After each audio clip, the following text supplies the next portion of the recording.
చేసేస్తారు. మర్జ్ చేసినప్పుడు మాకు పాలిటెక్నిక్ వాల్యూ అనేది పడిపోతుంది. అండ్ ఆల్సో గవర్నమెంట్ ఇది సమ్ ప్రైవేట్ గవర్నమెంట్ కాబట్టి ఫీజెస్ అనేటివి వెళ్ళిపోతాయి. మా లాటరల్ ఎంట్రీ అనేది కూడా క్యాన్సిల్ అవుతుంది. ఇప్పుడు లాటరల్ ఎంట్రీ తెచ్చిర్రు, కాకపోతే మా ఫీజెస్ ఎవరు కట్టాలి? మేమే ఎలా కట్టుకోవాల్సింది? మా స్కాలర్షిప్స్ అన్నీ తీసేసినప్పుడు మేము ఎలా కట్టుకోవాలి? మాదంతా మిడిల్ క్లాస్ బ్యాక్గ్రౌండ్, మేమంతా మిడిల్ క్లాస్ బ్యాక్గ్రౌండ్ నుంచి వచ్చిన వాళ్ళం. మేమంతా ఫీజెస్ మేము ఎట్లా కట్టుకోగలుగుతాం? మేమంతా కట్టుకోలేం కాబట్టి వీ వాంట్ జస్టిస్. మా కోసం జస్టిస్ కోసం వచ్చినాం కాబట్టి మా ప్రాబ్లమ్ సాల్వ్ చేయాలని మేము కోరుకుంటున్నాం. వికారాబాద్ లోకల్ మాది. నేను కొంపల్లి కాలేజ్లో పాలిటెక్నిక్ కాలేజ్లో చదువుతున్నాను. అయితే ఇప్పుడు ప్రాబ్లం ఏంటంటే మాకు ఇప్పుడు శక్తి అనేది ఇంప్లిమెంట్ అయిందనుకో, ఇప్పుడు పాలిటెక్నిక్ ఐటీఐ అనేది మర్జ్ అయిపోతుంది. ఇప్పుడు మా వాల్యూ తగ్గిపోతుంది. ఇప్పుడు ఐటీఐలో ఉంటే మాకు లేబర్స్ లాగా జాబ్స్ ఇస్తారు. దాంట్లో మేము లేబర్స్ లాగా బతకాలి. అది గవర్నమెంట్ జాబ్స్ కూడా కాదు. ఇప్పుడు ఐటీఐలో కడితే మనకు గవర్నమెంట్ జాబ్స్ కూడా రావు. మనం ఇట్లా బతకాలి.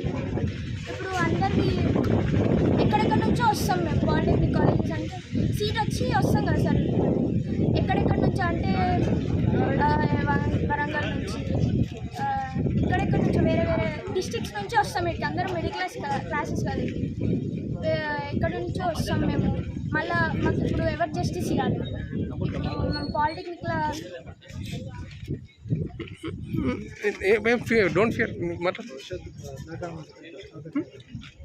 మా భవిష్యత్తు ఏం కావాలి? ఇప్పుడు మొత్తం దీంట్లో మర్జ్ చేసినాం అనుకో మాకు గవర్నమెంట్ జాబ్స్ కూడా ఉండవు. అంటే మా వాల్యూ అనేది తగ్గిపోతుంది మొత్తం. మాకు ఎవరు జస్టిస్ ఇవ్వాలి? ఇప్పుడు కలెక్టర్ ఆఫీస్కి వస్తే ఆయన గేట్ తెలుస్తుంది. మేము ఎట్లా లోపలికోవాలి? ఇప్పుడు మా బాధలు ఎవరికి చెప్పుకోవాలి? ఆయన దానికోసం మేము ప్రొటెస్ట్ చేస్తున్నాం. తీసుకొచ్చి పాలిటెక్నిక్ విద్యార్థులకు జీవితాలకు శాపంగా మారుతుంది. ఎందుకంటే ఈ జీవోలో వాళ్ళు ఏం చెప్తున్నారు? 97వ జీవో ద్వారా యంగ్ ఇండియా స్కిల్ యూనివర్సిటీలో ఐటీఐలను ఏసీటీలను అనుసంధానిస్తూ పాలిటెక్నిక్ కాలేజీలను మేము అభివృద్ధి చేస్తామని చెప్పేసి చెప్తున్నారు. కానీ ఈ శక్తి అనే స్కీమ్ తీసుకొచ్చారు. దానివల్ల శక్తి అయితే skill, human capital and knowledge initiative అనే పేరుతోని ఈ విధానాన్ని తీసుకొచ్చి పాలిటెక్నిక్ విద్యను నిర్వీర్యం చేసే పద్ధతి వీళ్ళు అవలంబిస్తున్నారు. ఎందుకంటే స్కిల్ ఇండియా యూనివర్సిటీ అనేది ఒక ప్రైవేట్ వ్యవస్థ. ఆ ప్రైవేట్ వ్యవస్థలోకి ఏదైతే ప్రభుత్వ ఆధ్వర్యంలో నడుస్తున్న పాలిటెక్నిక్ కాలేజీలు, ప్రైవేట్ విద్యార్థులను అందరినీ దాంట్లో ఇంప్లిమెంటేషన్ చేస్తే వీళ్లకు తర్వాత ఎస్బిటెట్ ఉంటుందా, లేదా లాటరల్ ఎంట్రీ ద్వారా వాళ్ళకు బీటెక్ అవ్వడానికి అవకాశం ఉంటుందా ఉండదా అనేది వీళ్ళు క్లారిటీగా చెప్పడం లేదు. అదేవిధంగా వీళ్ళకి ఇప్పటి వరకు స్కాలర్షిప్లు, ఫీజు రియంబర్స్మెంట్ వచ్చేవి. ఆ పథకం స్కాలర్షిప్లు, ఫీజు రియంబర్స్మెంట్ అనేది నిరంతరాయంగా కొనసాగుతుందా లేదా, ఎస్బిటెట్ ఉంటుందా లేదా లెక్చరర్లే ఉన్నారు, లెక్చరర్లకు వీళ్లకు ఏదైతే పెన్షన్లు కానీ లేకపోతే ప్రభుత్వ విధానం ద్వారా భర్తీ చేసే విధానం కానీ ఉంటుందా ఉండదా అనేది ప్రభుత్వం ఎక్కడ ఆ జీవోలో చెప్పలేదు. దీనివల్ల విద్యార్థులు ఒక అగమ్య గోచరంగా పరిస్థితి ఏంటంటే ఆందోళన, పాలిటెక్నిక్ విద్య అనేది వీళ్ళు మొత్తానికి దూరమయ్యే అవకాశం ఉంది. ఎందుకంటే చాలామంది ఇక్కడ ఉన్న పాలిటెక్నిక్ విద్యార్థులు అందరూ పేద బడుగు బలహీన విద్యార్థులు మాత్రమే. డబ్బులు ఉన్న వాళ్ళు ఎవరు కాదు. డబ్బులు ఉన్న వాళ్ళు స్కిల్ ఇండియా యూనివర్సిటీలో పోతారు, బీటెక్ కాలేజీలో పోతారు, ఇంకో కాలేజీలో పోతారు. కానీ మా దగ్గర డబ్బులు లేవు, మేము టెక్నికల్ కోర్సును చదవాలనుకుంటున్నాము, మాతో మీకు కాదు కాబట్టి ఇలా పాలిటెక్నిక్ విద్య ద్వారా మేము టెక్నికల్ కోర్సు నేర్చుకోవచ్చు, మేము కూడా ఈ పాలిటెక్నిక్ విద్య తర్వాత బీటెక్ వెళ్ళొచ్చు, ఉన్నత విద్యను అభ్యసించవచ్చు, మంచి ఉద్యోగాలు సంపాదించవచ్చు అనేది విధంగా ఆలోచనతో విద్యార్థులు పాలిటెక్నిక్ చేస్తుంటే ప్రభుత్వం ఈ విద్యను ప్రైవేట్ పరం చేసి వీళ్ళను విద్యకు దూరం చేసే పద్ధతి ఈరోజు ప్రభుత్వం చేస్తుంది. కాబట్టి మేము ఎస్ఎఫ్ఐగా సంపూర్ణంగా విద్యార్థులకు, పాలిటెక్నిక్ విద్యార్థులు రాష్ట్ర వ్యాప్తంగా మద్దతు తెలియజేస్తూ ఈ శక్తి అనే స్కీమ్ను రద్దు చేయాలి.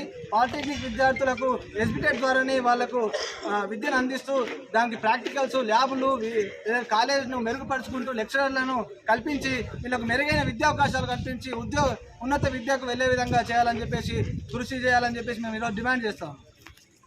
కొనసాగించాలనే ఏకైక డిమాండ్ ఈ రోజు కూడా ఇక్కడ వచ్చింది. గతంలో కూడా మీరు ఒకసారి వచ్చారు, ఒక సందర్భంలో కలెక్టరేట్కి వచ్చిర్రు. ఆ రోజు కూడా కలెక్టరేట్ని కలవలేరని చెప్తున్నారు కలెక్టర్ గారిని. ఈరోజు తప్పకుండా మీరు అందరూ కూడా కలెక్టర్ గారిని కలిసిన తర్వాతనే పోదామా లేదా? కలెక్టర్ని కలుద్దామా లేదా? కలిసిన తర్వాతనే పోదాము. 100% ఏంటంటే ఇది రేవంత్ రెడ్డి గారి జిల్లా. ఈ వికారాబాద్ జిల్లాలో పక్కకే ఉంటాడు, కొడంగల్ నియోజకవర్గం, ఎక్కడనో లేదు. రేవంత్ రెడ్డి గారిని మేము హెచ్చరిస్తున్నాం, మీరు వేరే జిల్లాలు వేరే, ఇక్కడ వికారాబాద్ జిల్లా వేరే. గతంలో ఉద్యమ చరిత్ర చూసుకుంటే మంచి వాళ్ళని కూడా ఇక్కడ మొత్తం కూడా తిప్పి కొట్టినటువంటి చరిత్ర ఇక్కడ ఉద్యమకారులకు ఉంది. రేవంత్ రెడ్డి గారు ఈరోజు కలెక్టరేట్కి వచ్చిర్రు. మీరు ఇక్కడ పర్మిషన్ ఇవ్వకపోతే మనం ఏం చేయాలి? నెక్స్ట్ నెక్స్ట్ ఎక్కడ పోవాలి?